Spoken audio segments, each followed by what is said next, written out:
morning, everyone. My name is Hanaa Hawthorne, and I am an adult advocate with Mental Health Partnerships.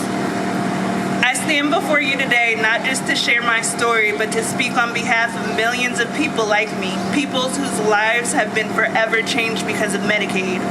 A few years ago, I was diagnosed with pelvic congestion syndrome, Sjogren's, and fibromyalgia. Painful and often misunderstood conditions that, if left untreated, can be absolutely debilitating, or in my case, life-threatening. I was living every day in constant pain. Simple tasks like walking, sitting, even sleeping became unbearable. It wasn't just physical agony, it was the isolation, the loss of independence, the sense that I was becoming invisible, that nobody could see me, that I was fading away. But there's the thing. I did not have private insurance.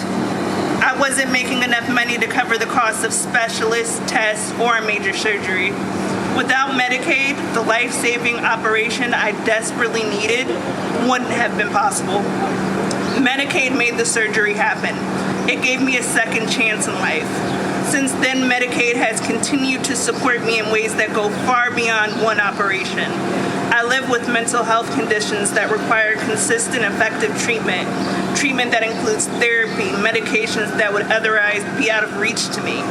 Thanks to Medicaid, I have access to those essential prescriptions. I have access to physical therapy that helps me stay mobile, strong, and functioning in my daily life. I'm not just surviving, I'm participating in life again. Let's be clear, I did not choose to get sick. No one does.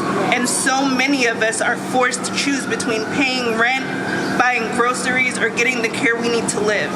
Medicaid takes away that impossible choice. For people in lower income communities, especially communities of color and those living in rural areas, Medicaid is often the only reliable form of health care.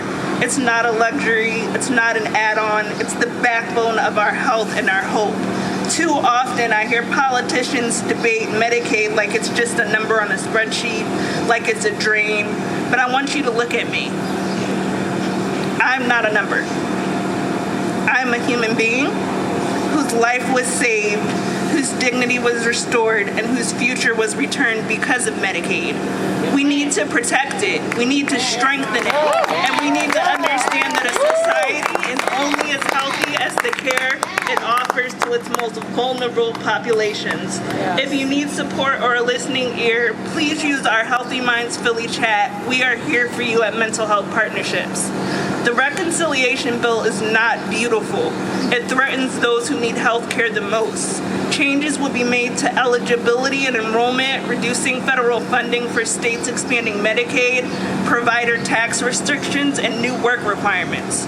1 in 5 Americans use Medicaid, and it funds 25% of all mental health services nationwide. So today, I speak not only for myself, but for the countless others who are still fighting, still waiting for that surgery, still needing that prescription, still holding on to hope that someone out there believes their life matters. Medicaid believed in mine, and for that I will be grateful. Thank you very much.